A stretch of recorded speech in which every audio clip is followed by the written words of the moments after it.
ఉన్నది కాబట్టి తప్పకుండా చేయాల్సిందే. రామూర్తి గారు, ఒకవైపు హైదరాబాద్ రామూర్తి గారు వినిపిస్తుందా?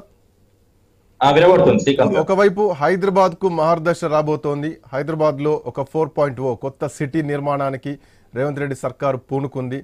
హైడ్రా ఒక కమిషన్ వేయడం జరిగింది. హైడ్రాకు ఒక చైర్మన్ గా ఆయన ఉండడం జరిగింది. అక్రమ కట్టడాల్ని గత ప్రభుత్వంలో మీరున్నప్పుడు హైదరాబాద్ మొత్తం మునిగినటువంటి పరిస్థితి.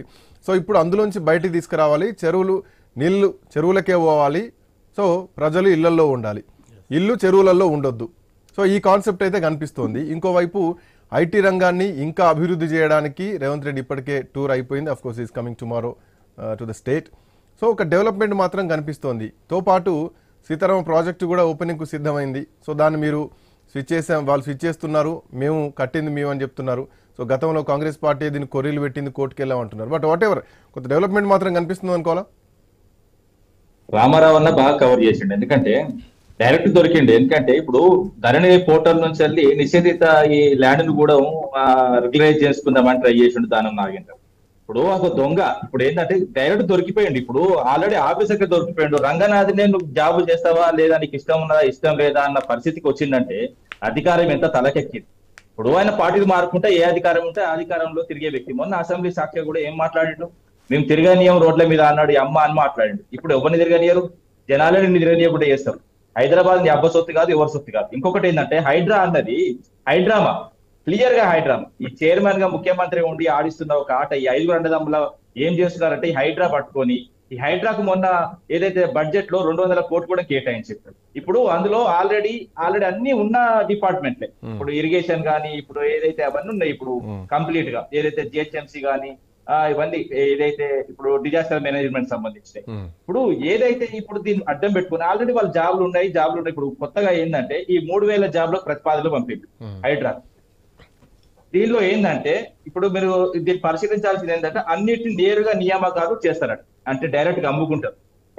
కాంగ్రెస్ ప్రభుత్వం అన్నదే జాబులు అమ్ముకునే ప్రభుత్వం. గతంలో కూడా చూసాము. హైదరాబాద్ లో గానీ రాష్ట్ర వ్యాప్తంగా కానీ కాకతీయులు కట్టిన చెరువులను ఏ విధంగా కబ్జా చేసేది మనకు క్లియర్. ఇప్పుడు మీకు కూడా కొత్త వరంగల్ మీద నాలెడ్జ్ ఉన్నది.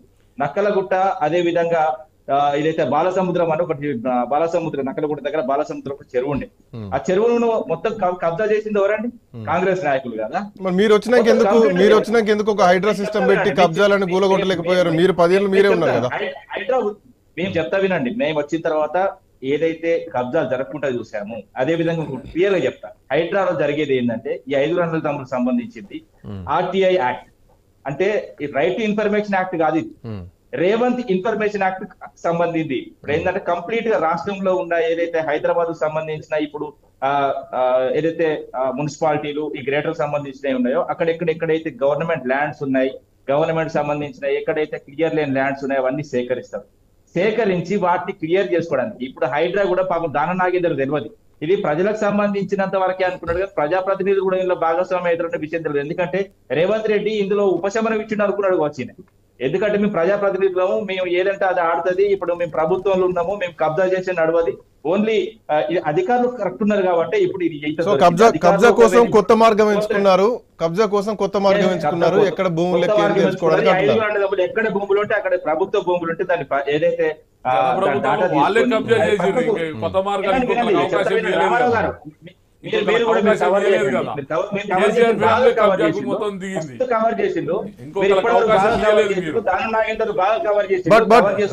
రామూర్తి గారు వీటితో పాటు మొత్తం ఇరిగేషన్ సిస్టమ్ నే బీఆర్ఎస్ పార్టీ అధికారంలో ఉన్నప్పుడు హైదరాబాద్ మేము నిర్మించింది కాదండి. మేము వచ్చిన తర్వాత ఎన్ని ఫ్లైఓవర్ కట్టాము, హైదరాబాద్ ఎంత సుందరీకరణ చేశాము, ఏం చేశాము అన్నది ప్రజలకు తెలుసు. ఎందుకు కబ్జా కానిచ్చిండ్రు? మీ హయాంలోనే 56 చెరువులన్నీ ఎందుకు కబ్జా కాయినాయి?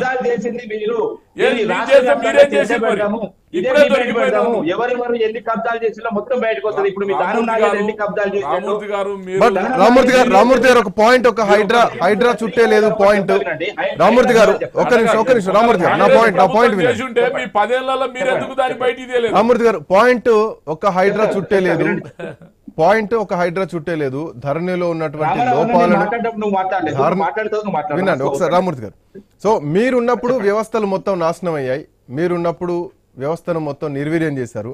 అంతెందుకు ఆఖరికి ఈ ఏదైతే ఇరిగేషన్ సిస్టమ్ ఉందో ఆ ఇరిగేషన్ సిస్టమ్ని కూడా మీరు సర్వనాశనం చేస్తే ఈరోజు ఇరిగేషన్ సిస్టమ్ మొత్తాన్ని కూడా గాడిలో పెడుతున్నాం. 1000 కోట్లు పెట్టి దరిదాపు 7000 కోట్ల పైచిలకు పెట్టినా కానీ సీతారామ ప్రాజెక్ట్ని మీరు పూర్తి చేయలేకపోయారు. బట్ అదే ప్రాజెక్ట్ని మేము తొందరలో పూర్తి చేస్తాం, నీళ్ళు అందిస్తాం, ఇది 15వ తారీఖు రోజు నీళ్ళు అందించడానికి సిద్ధమవుతున్నారు. సో మీ హయాంలో వ్యవస్థలు నిర్వీర్యమైనది.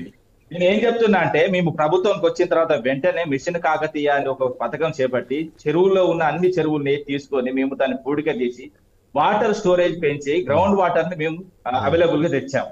ఇప్పుడు ఏంటంటే సీతారామ ప్రాజెక్టు కూడా అది మొన్ననే చేసుకుందాం అనుకున్నారు కానీ దాని డేట్ కొంచెం ఇంజనీర్ చెప్తే కొంచెం ముందుకు జరిపి ఇప్పుడు చేస్తున్నారు. ప్రభుత్వం ఇప్పుడు ఏంటంటే ఇప్పుడు క్లియర్ అండి, ఇప్పుడు మేము చేసిన పనులు మేము చేసుకున్నా చెప్పడం కరెక్ట్ కాదు. మీరు ఇప్పుడు ప్రభుత్వం వచ్చి 8 నెలలు అవుతుంది, 50,000 కోట్లు తీసుకొచ్చారు. ఏం చేస్తారు? ఏ ప్రాజెక్ట్ డబ్బులు ఏడిపోతున్నాయి? రామారావు అన్న నువ్వు లెక్కల తర్వాత 50,000 కోట్లు రేపు స్టూడియోకి వస్తున్నా రామారావు అన్న రేపు మొత్తం 50,000 కోట్ల డీటెయిల్స్ తీసుకున్నా దేనికి ఎంత ప్రజలకు వివరించు. ఆగే ఒక నిమిషం ఆగు, నేను చెప్తా విను. మేము చేసిన అప్పులకు ప్రతి చూపెడతా. ఇన్ఫ్రాస్ట్రక్చర్ పెంచాము. ఇప్పుడు మేమేం చేసామన్నది క్లియర్. ఇప్పుడు మేము చెరువులకు పెట్టాము, ప్రాజెక్టులు కట్టాము, కలెక్టరేట్లు కట్టాము, అదే విధంగా ఆసుపత్రులు కట్టాము, అదే విధంగా మెడికల్ కాలేజీలు కట్టాము. గిన్ని చేసాము. మేము అప్పులు తీసుకొచ్చినా చేసాము. మీరు అప్పులు తీసుకొచ్చి ఏం చేసినా లేదు. ఇప్పుడే సంక్షేమంగా మీరు ఏదైతే పడుతున్నారో నేను చెప్తా విన్నాను. మొన్న బడ్జెట్ కూడా చెప్తా, మీరు బడ్జెట్ కూడా మొత్తం అప్పులు చేయకుండా చేసినాం అన్నారు. అంటే రాష్ట్రం ఎంత బలంగా ఉన్నదన్నది ఇప్పుడు మీకు అర్థమవుతలేదా? ఇప్పుడు ప్రభుత్వం ఎంత పని చేసింది? గత ప్రభుత్వాలు 10 సంవత్సరాలు పనిచేస్తేనే ఈ స్థితికి వచ్చింది. మీరు అర్ధరాత్రి రవికుమార్ గారు భారతీయ జనతా పార్టీ రవికుమార్ గారు ఒక పాయింట్ చెప్పండి. ఒక నిమిషం రవికుమార్ గారు, ఓవైపు